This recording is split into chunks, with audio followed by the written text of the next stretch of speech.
Hi, welcome to another episode of our podcast. Today is a bit unusual. We're not talking business today, but we're talking cultural differences, basically between Africans and African Americans in the United States. I am here with Toni Renee. She is a licensed professional therapist, and she has been practicing for how many years now, Toni? I have been practicing therapy for about 6 years, Awesome. and I've been in the mental health field for over 10 years. That's incredible. I believe you have seen it all. You have met all, categories of, I would say, people, trying to help them get straight. Yeah, I I've, believe I've so. seen all sorts of things across the board, so there's nothing yet that hasn't surprised me. But that's incredible. I would just, commend you for doing such an incredible job. I hope you keep it up. And any plans for future? Future plans, yeah, I definitely would love to launch my private practice, Awesome. maybe do some more pillow talk or couch talk about, all things mental health. So lots of ideas, maybe even a book. That's incredible. That would be great. I mean, please always, remember me. I would love to read that book. Absolutely, you'll be the first to get it. Sure, I love that. So, I think this is just incredible. We have been debating of saying we would talk about this issue, talk about these cultural differences between Africans and African Americans here, because I mean I am a Nigerian. I came here and I had a lot of things from other comedians.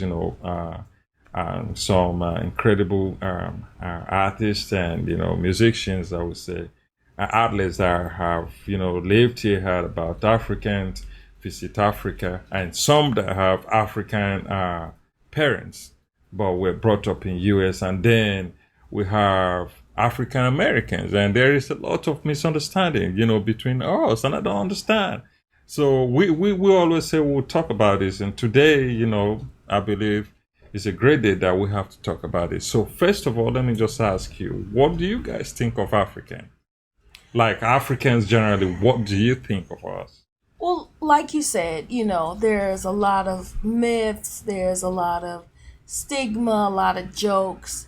And so I think one of the things that comes up a lot is number one, that this image that Africans are poor and you guys are living way behind the times. Like, you guys are still living in tree huts, and you don't have running water or toilets, functioning toilets, and things like that. So, we're kind of given this image of extreme third world poverty when we think about the motherland.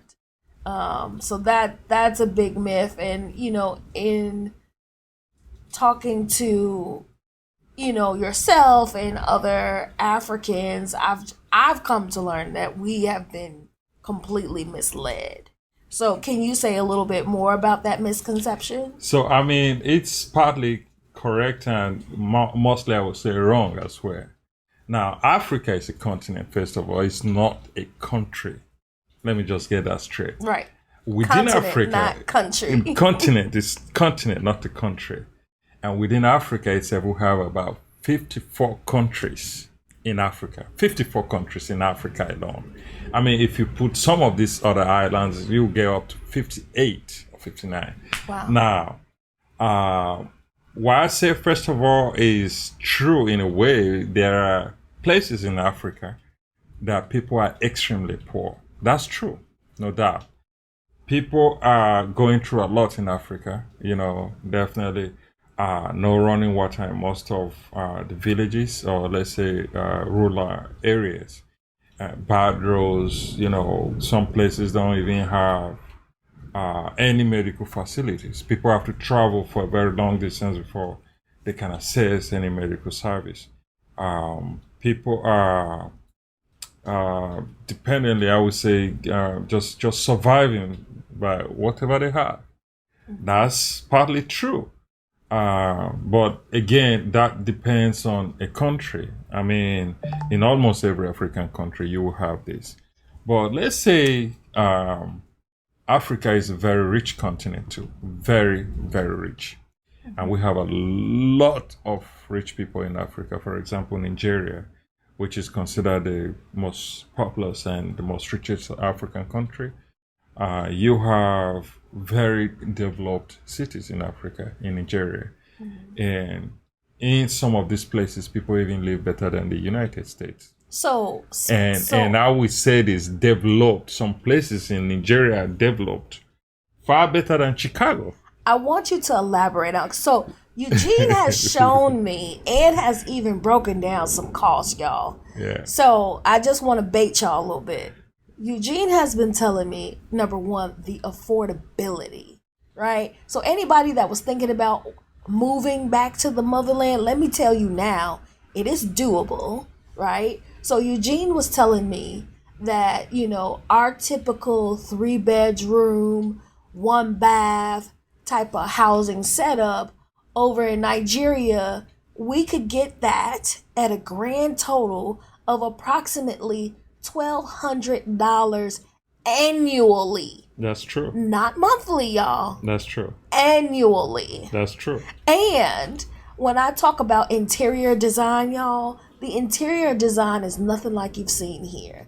It is stainless steel, everything, marble countertop. It's the things that mansions here in the United States are built on, okay? That's so true. They're not playing with the architecture over there.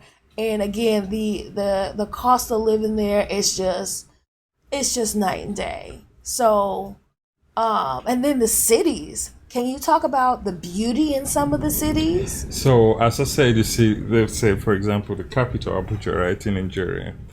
I would say is the one capital of is Abuja. the capital is Abuja in Nigeria. It's beautiful. It's beautiful, and it's an incredible city. Trust me. So, what you just said, you see, we have developed quickly. I would say so. We have people who are very smart and very, very creative. So, you look at the architecture right now, what is going on in Nigeria and real estate, it's just incredible. I mean, there are a lot of Americans that go back home to invest in Nigeria and Ghana. And I heard them saying incredible things. I had a guy who said he made $4 million in a year. Wow. And he would never make such amount of money in the United States. In a year, he made that in Ghana. That's insane. So, I mean, they're bringing some of this technology here too. But when it gets there, it's on a different level. Our people convert that into something else. Wow. You look at the interior designing, the architecture is just awesome. And you can get that maybe half or quarter the price of what you can get in the United States. And then, affordability and long-term living, tax-free most of the times. Wow. Or you have to pay minimum tax, property taxes, so you have more benefits, frankly, taking your little coins and taking it back home. I mean, I say back home because that's where you're all from, though. You don't know this. I tell you. We don't know specifically. Yeah, you don't know specifically. We are there. That's where we come from. Well, you see, so we don't have these differences mostly when we look at each other, though. We know for fact. Because we had these stories from our grandparents, great-grandparents. Some of us that were able to meet them. How y'all were taking over here, So that's your land, that's your place. And some of us feel like if our governments are smart, they should, create programs that will motivate. Yeah. Mm-hmm. I mean, not everybody, but at least majority of the people that want to go back or visit should be able to freely go back, visa free, and be able to, have a space. I think that would be really incredible, because I think one of the things that me personally, and I think a lot of African Americans here suffer for in regards to their mental health wise, is that, we are a people of technically no language. Yeah. Yes, we speak English, but we don't speak our native tongue. Right. And we don't even know what that is or where that would come from. So how incredible would it be to be able to go back to our home and be able to take classes, learn our culture, learn some language. That I think that would be pretty life changing and would bring a fulfilled aspect to the mental health. But I want to hog the questions now. So it's your turn to ask a question or debunk a myth about African Americans. One in particular, like I really want to talk about, is this should I say misunderstanding that we hate you people hate us. Woo! Africans don't like African Americans, or we don't like y'all don't like us. Well, what's up with all that? Like, So it's something I don't understand. it's depending on where you go and what Yeah. experiences you have. Okay. I would say most of these type of experience where we get the vibe that Africans don't like us is usually when it's in the form of some sort of business exchange or service. Okay. So there's the stigma that Africans believe that African Americans are stupid and irresponsible, and that we don't seize the opportunity of being American, and we're just lazy, and we sit on our butts, and we just don't know what we got.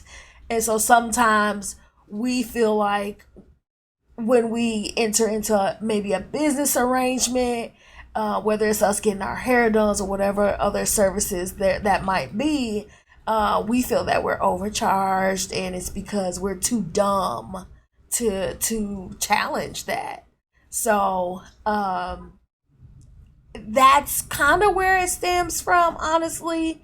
But again, I'm very experience based, so it depends on the particular African that you come into encounter with. So most of these people, again, are making these assumptions based off of social medias, not an actual interaction that they've personally had.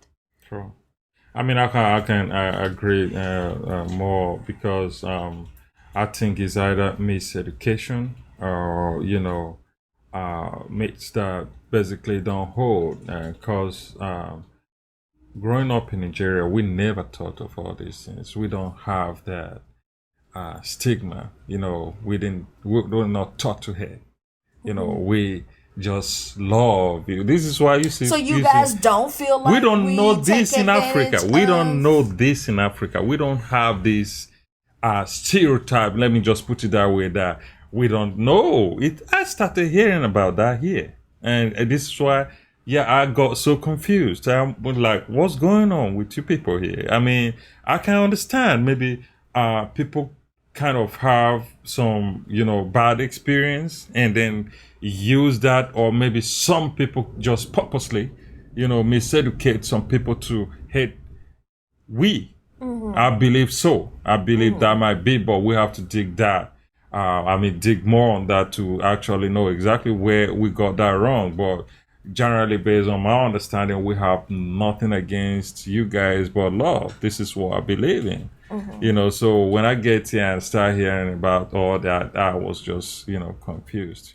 I felt maybe with maybe with time we'll get it right, though. Oh yeah, And we need to, this is why we need to come together and talk about these differences. We need to invite people and hear their experiences. Maybe we can talk together to kind of address some of these issues, because my belief is, if we are coming, as you're saying, inviting you people to go home, and it's we who come over here will be able to take you home, and show you where you come from, your home, even though you may decide not to live there, or may decide, many people are going back though, just to visit or stay.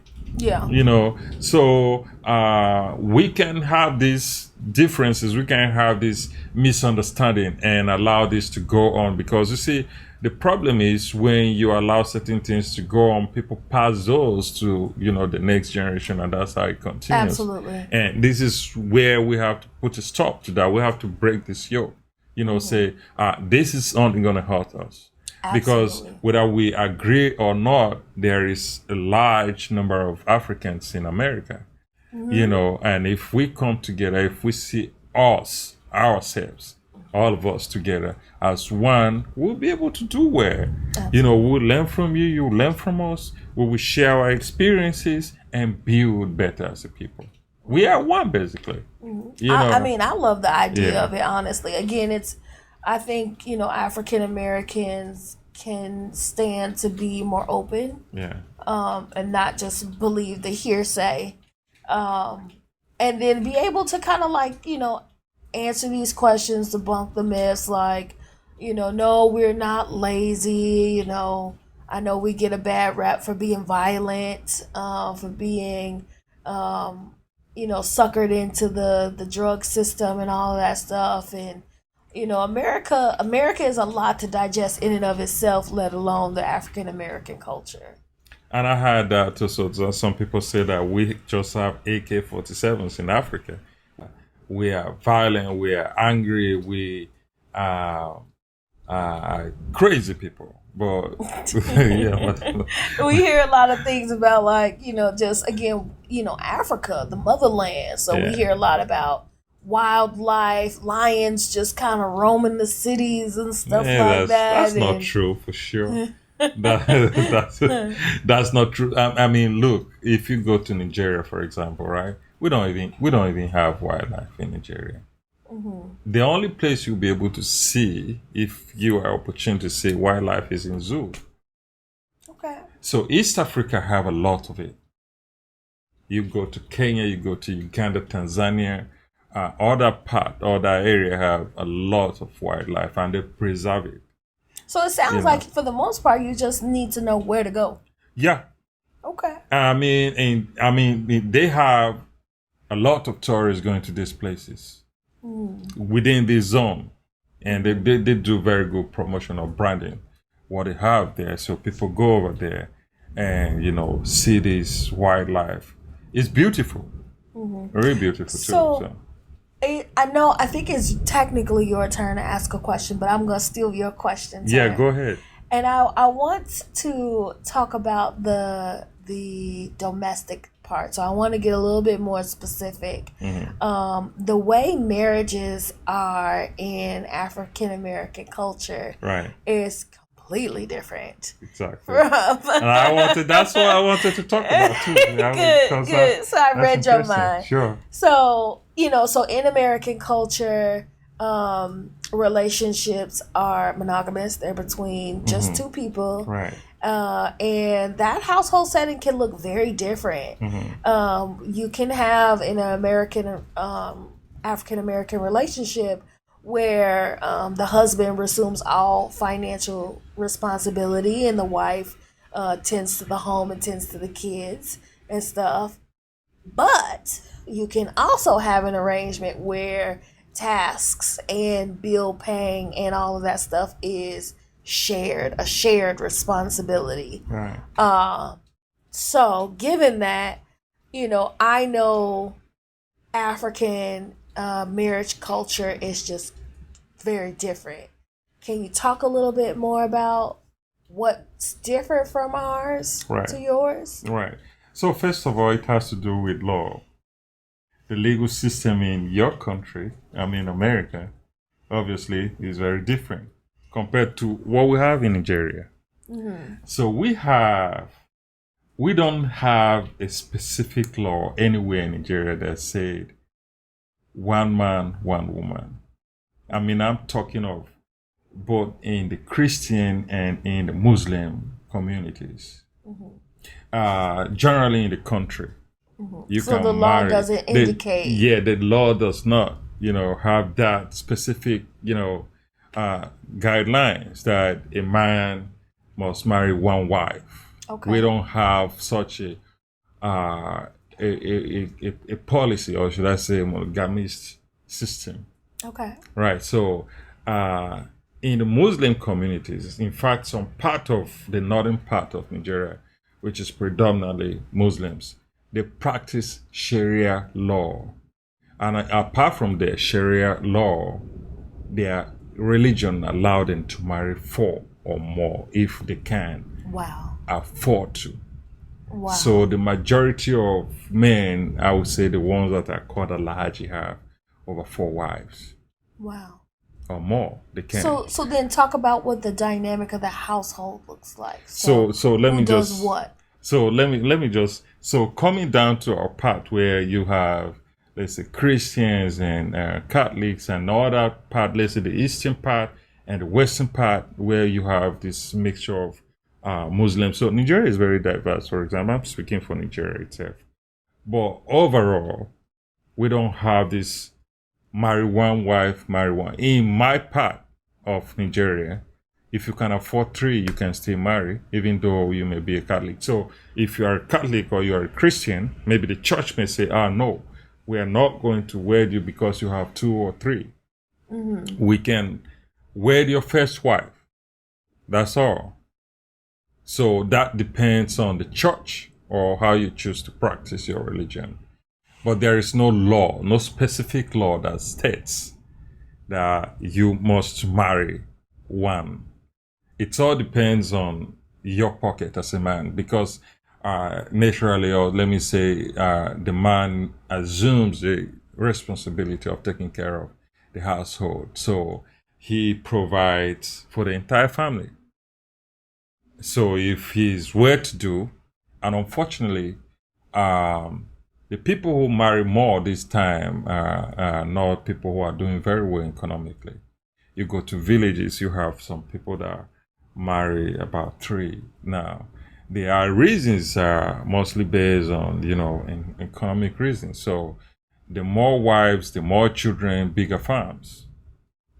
So just like we were practicing these things years ago. So it's a business move. It's not a business move, it's a cultural thing.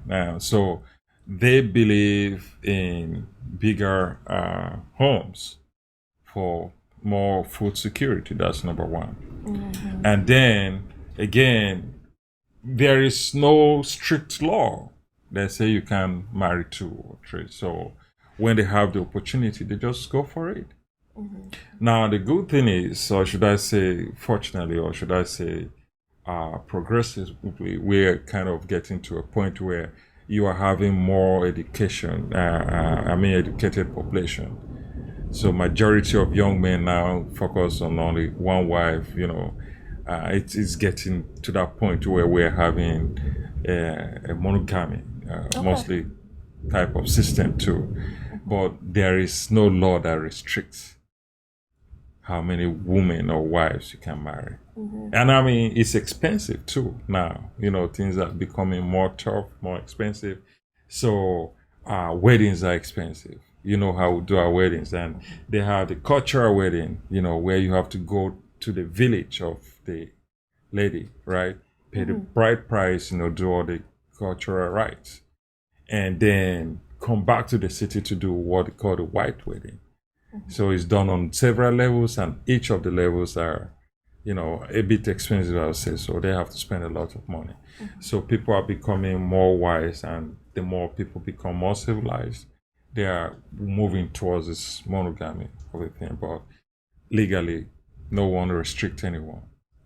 Yeah. So you can marry literally as much. As many as you want. As many as you want. Sounds chaotic. Nah, it's not. Okay, so this is the downside of it. So in some cases it's terrible. Mm-hmm. In some cases it's terrible. So you have situations where, this woman will be fighting, the children will be fighting, and it will be chaos, as you say, like really chaos. But then again, you have some families that you will never notice a problem among the women and among the children. So that's almost even another incentive for our African American brothers, who believe, because let's just call a spade a spade. Right. Polygamy is starting to be a big thing in America, where people are wanting to do so but are not legally allowed to do so. So our African American brothers who can't afford to go back to the motherland, that would be a benefit, that you can take as many wives as you can afford, and the land is affordable again there, and so you can build, you can have the life that you want to have. Now there's other benefits too. So Eugene was telling me once upon a time how the function of Nigerian women, they take care of all of the cooking, all of the cleaning, all the domestic work. All of the domestic work, yeah, dealing with the children. That is 100% on them. No questions asked. They will never bat an eye to even look for their husband to help. They know, since they were raised learning how to be wives for their husbands. Right.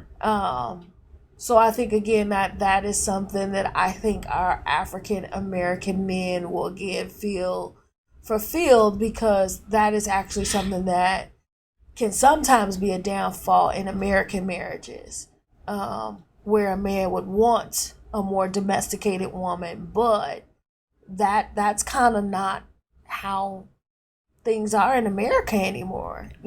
Things have really changed. I mean, even in Nigeria, as I said earlier, people are like, you have most families that have the man working and the woman working now. So things are changing a lot. And these things are shared, in most cases. In most cases though, the woman knows that, anything that has to do with taking care of kids and cooking, it's her duty. So even if she might be working, she may still have to come back or make sure, even if there is someone helping, she will make sure there is someone that, will cook and do all the cleaning, take care of all the domestic work. The good thing though is we have a lot of, opportunities that people kind of, sometimes kind of adopt their either cousins or nieces, I would say, that will come and grow with them, right? So they take care of them, they send them to school, and those people in turn help at home. So they don't need to do much of that work nowadays. But majority of the times is the wife's responsibility to take care of everything domestic, and then, the husband assumes all the responsibility, financial responsibility, and housing and every other thing that has to come with that. That's how we're raised. You're raised as a man to take care of everything, and your wife take care of the domestic stuff. So, it's changing though. It's changing, as I said, but generally that's how it is. So at the end of the day, is legal structures in each country that defines some of these things, how the relationships look. Exactly. So it's your turn to ask a question about African Americans. Yeah. So one thing I get confused is I've not attended any big wedding or have gone through any wedding ceremonies here. I just know that people marry, maybe invite family and friends for dinner. But if you can just elaborate more on that, I'm curious. Yeah. So here, marriages. Again, African Americans, unfortunately, we don't have our own specific cultural thing that we do. So what I've seen is African Americans take from other cultures. Okay. So let's just talk about engagement and stuff like that, right? So typically there's a big engagement. So the male would make a grand gesture type, or sometimes it's very grand, like maybe he'll invite all of her family, do a surprise party, and then propose that way. Or maybe he could be a little bit more sentimental take her back to like somewhere where they met and then propose, more privately that way. I do believe that this is more societal and social media influenced, Okay. not necessarily culturally influenced. Okay. So past the engagement, traditionally a man should have asked the father for permission to marry. That's not a thing that you see happen as much, but it happens sometimes. We don't have any like dowries or anything like that. Typically, if your family is well off, the father of the bride pays for the wedding. But if that's not the case, if the father of the bride is not able to do that, usually the bride and the groom splits the financial responsibility of the wedding. Like you said, sometimes it's in a church, sometimes it's not. Again, we're getting a little bit more boisterous about where we have weddings. I've seen weddings on boats. I've seen weddings at the beach. I've seen people do courthouse weddings where they go down to the county court, get married, and then have a big reception party. There's usually, the bride dresses in white. We're starting to see little specks of, again, color, where we're starting to see people incorporate more color. If they do know like their heritage, they'll add some of that to maybe their wedding to bring out their cultural differences. But honestly, it's a big financial drain. You're just seeing a lot of money being spent. The more luxurious it is, the better. That kind of sets the tone on what the relationship should mean to other people. Again, that's not what it is across the board. There are some people who kind of find their in-betweens. But I feel like our African American culture, like, again, we don't have a defined way to be married. And so couples just kind of take inspiration from what they've seen, what they've learned from other cultures and from people who have wedded before them.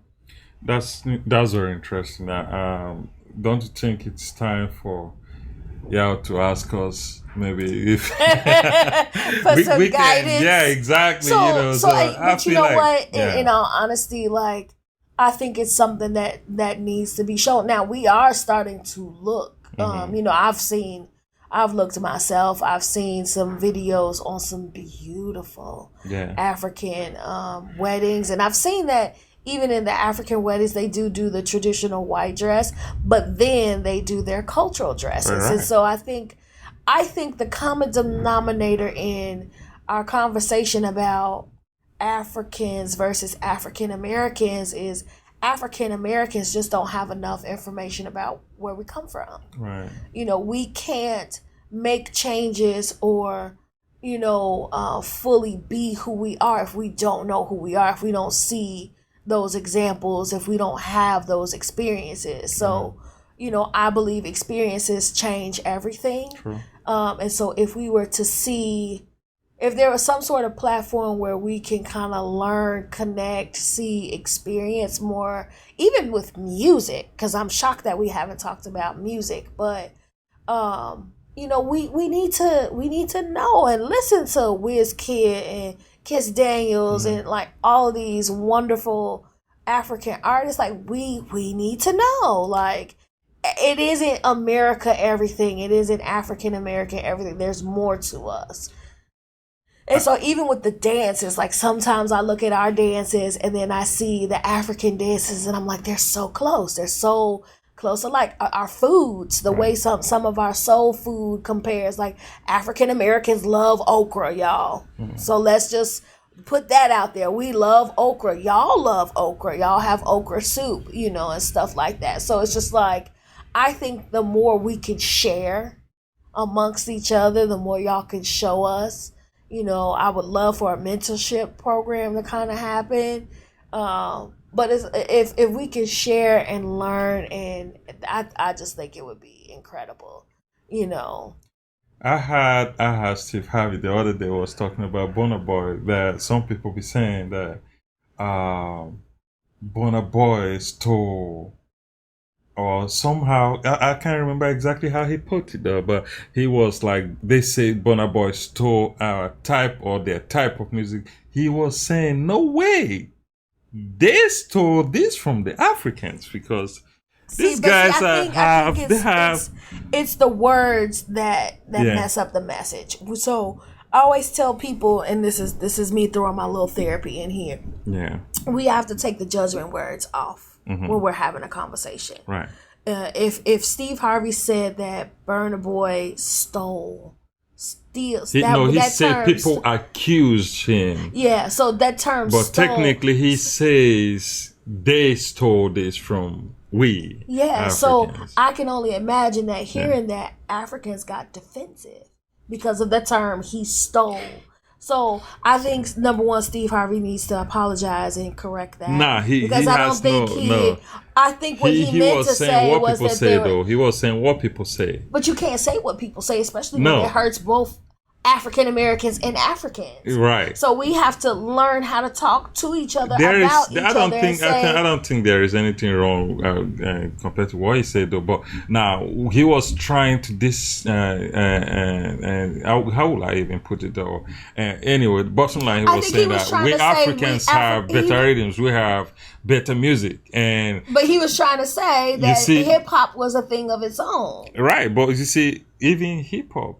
Comes from African roots. Exactly. So we're you saying the reggae, same thing here. and you know everything music, which is why you see We you can people connect do it back better. to the Yeah, you do motherland. better musically in this country.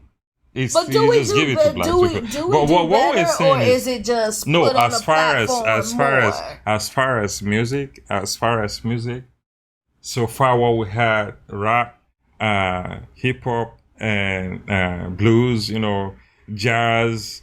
All this comes from. I mean, I believe that African Americans do it better than anybody in this country. I'm talking of America. Oh, I appreciate that. Music generally, though, look at what is happening with Afrobeats today. It's our guys who are selling out in every big arena in this country. The Burna Boy, Whiskey, Davido, Kiss Daniels. I mean, Kiss Daniels have not done, I would say, massive shows. But look at Tiwa Savage. These people are incredible. They are doing great. I mean, you just need to learn. You people need to learn. I'm But glad we, though. again, I'm we glad need there we is need the a exposure. huge. Like we need No, but for there is people, a huge, I would say, following of African Americans following these people, attending their concerts, knows their music So, is very popular. Detroit. here. So I think Detroit has actually caught on to our conversation way before we started it. Yeah. But they have in the summertime they have African Fest. Yeah. And so it's opportunities for African Americans to divulge into African music, culture, dress, all that. And my hope for next year, 2025, is to see what they're doing in Detroit all across the states. There are concerts. I mean, I heard Shake and some other guys are coming to Detroit, I think, next month. So if they're coming to Detroit, they need to come to Chicago. No, Chicago needs an African but they have Fest. been here. They have been here several times. Maybe you didn't attend the concerts. Well, they have been here. I remember Tiwa Savage was here. Burna Boy has been here several talking times. about individual concerts. I'm talking about like a fest. Yeah, so where there should it's be all things African, not necessarily an artist, but an opportunity for African Americans and Africans to blend. Yep. I want to go to a booth and I want to get me some fufu and some okra soup, some swallow, as you say. I want the rice and stew. I want the fried rice. I want to be able to try different African cuisines, right? And learn about my people. I want to know how to properly dress. Sure. I want to do the hairband, all that stuff. You can only when you blend with Africans. So that's why we need this, closure. We need to come together. The more we get together as a people, the more we will learn from each other. The more we will blend. The more you will learn about our food. I mean, I'm not saying this because I'm a Nigerian. We have the best food. Period. I mean, our fried rice, our jollof rice, our rice and I love stew, jollof our rice. fufu. We have maybe more than 1,000 different soups that goes with the swallow. You would love that. This most of our food is still organic, which is why I say we have the best food. It's not just what comes with it, but how it's organically produced. And we love our food. That's why And anywhere we go, everything you all make yeah, fresh. There is no fresh food. processed. Nah, Everything I've ever seen made, we don't like processed it's food. We just don't eat processed food. We know this. We know the negative impact of having all this. It destroys you. We say you are what you eat, which is why we don't mess with our food. Food is very important. You eat good, you grow good, you do good. This is just fact. So food is a big part of our culture. We don't mess with our food. That's one. And then we have morals. That's another thing that we need to talk about. Oh Lord.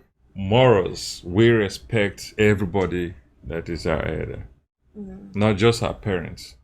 When I was growing up, if you mess around on the street, anybody that is around you is going to punish you. They will beat you, they will whoop you, and take you back home, and your parents will whoop you. So once upon a time, without asking any question. Once upon a time, Americans, or especially African Americans, had that same setup. Yeah. Now, what I have seen is, per generation, that respect, that authority has dwindled down. It's literally been watered down. So when my parents were young and, they were born in 1961, when my parents were young, that's exactly how things were. If my mama was out there in the streets doing something she didn't have no business doing, anyone who caught her could have spanked her and walked her home, and then her mother would have gave it to her all over again. Right.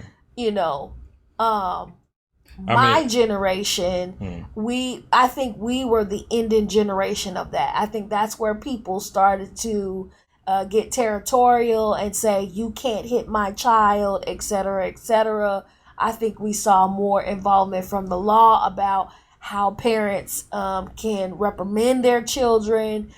There was just a big legal change, like schools, even like my mom's generation was the last generation where you saw teachers disciplining the students. In my day, that would get a teacher fired immediately. Right. And so I think because of the lack of discipline to children per generation after that, we see this outright disrespect. We see this privilege, or this feeling of I'm just be honest, spoiled. These kids are spoiled. These adults now are spoiled to where they think everything is owed to them. They don't respect their elders. They don't address them properly. And unfortunately, we're seeing to the point where it gets pretty violent. You got kids beating their parents, killing their parents, making more children, and not even raising them properly, not teaching them anything. It's become pretty disgusting. And I think it goes back to, like you said, there's nobody to enforce morals or values. And that goes beyond family levels. It's just the entire community, which is why it's hard to see, I would say. So because you have to teach your children, you have to bring your children up in a certain way. This is what builds communities. When they say when you raise a child, you raise a community. This is true, but if the law here is saying that, you can be arrested, could you imagine as a parent, like, your child calling the police and the police coming to your door? You can't do that in Nigeria, first of all. Like, that is even if you are able to call the police and they get to that point. So this goes back to my point of spoiledness. Yeah, A but child who has a roof over their head, a child who's being fed and provided for, Yeah. can have the audacity Right. to call the police on their parents and say, we don't this- even know that you can call police on your parents. yeah, you can't. That's not what you teach kids in Africa. Let me say Nigeria. Nobody taught us or told us that you can call police on your parents. Mm-hmm. And we have very bad police system too, but then it goes back to how we're raised. So what I'm saying is it's not necessarily, spanking and beating kids, but we are grown to know that certain things you just have to do as a kid. Mm-hmm. You have to wake up, fix your bed, sweep if you have to sweep, clean, So if you have sisters, you grow up as a boy, you are sweeping the compound and the parlor, they are dressing and fixing everything while your sisters may be fetching water and, doing dishes and, taking care of the kitchen, doing their part of what they're supposed to do. And, boys are doing their part and then getting ready for school. Now, some again, in some and your parents don't have to remind you that every day. If they are going to remind you, they won't remind you in a very peaceful way. So you know what you need to do, and that's how we're raised mostly. In some African American homes, you still see that. Yeah. You still see that parents are doing a really good job of teaching their kids responsibility. I remember growing up, my mom had this rule in the house where for as long as there are boys in the house, her daughter should never be taking out the trash and doing heavy lifting. And for as long as that there are girls in the house, her sons should never be washing dishes. Right. And so, my parents did a really good job of even how we address our neighbors, our elderlies. It was always, yes, ma'am, yes, sir. Someone, asked anything of you. Again, it really depends per household and what's happening in those households. Again, Chicago is extremely diverse, but the United States, there's just so many different things to contribute to what's happening in a household. There's many, many, many different factors. True. I mean, the legal system kind of shaped many things, though, in the country. Yeah.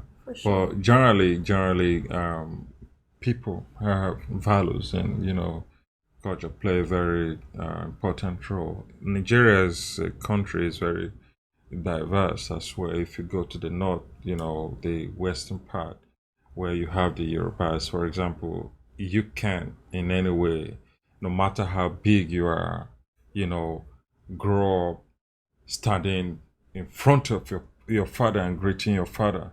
You have to, lie down flat, they prostrate straight down and greet their parents. We don't have that here. So yeah.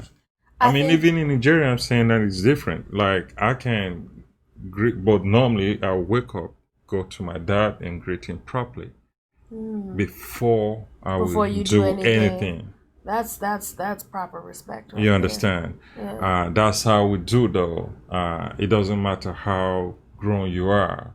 If I go home today and mess up, my mother can still whoop me. If I go home and mess up, my mother will still whoop me. She can, and I won't say shit. I won't talk to her back. So that's how it is everywhere. I had the other day, you see. For example, let's say in the Yoruba culture, like you have, let's say, Whiskey, let's take him for example. How big he is. He's one of the biggest, if not the biggest star right now in Africa. But he grew up in a household where they have many boys and, he has a lot of step brothers. And he has sisters as well. But he is one of the youngest in the family. So when they get together for family functions, he is the one that may be passing water, passing whatever he has to.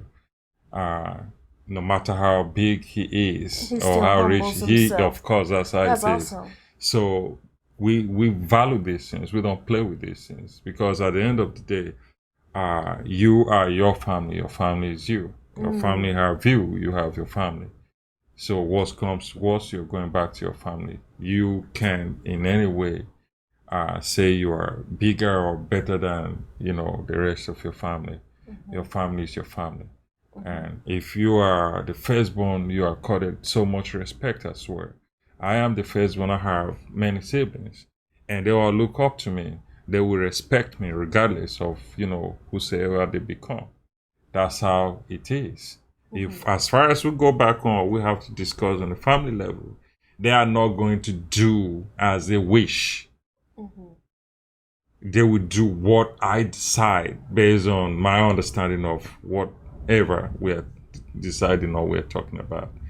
So that's how it is, and that's how we're raised. And, we still appreciate that, even though we grew up with very rough, I would say, rough discipline, yeah, we were so disciplined. Seriously, we don't hate our parents.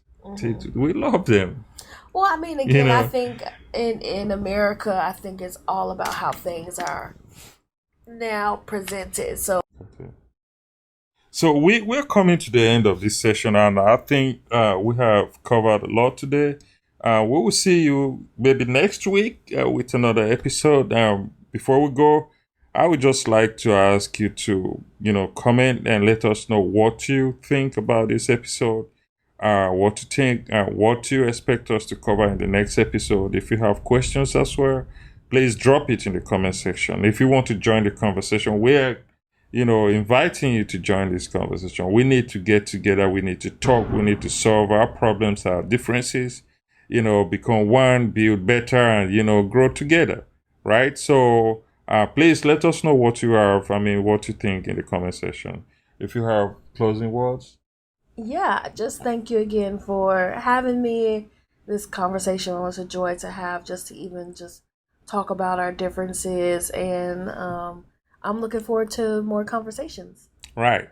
So there you have it, guys. Have a great weekend, and I hope to see you next week.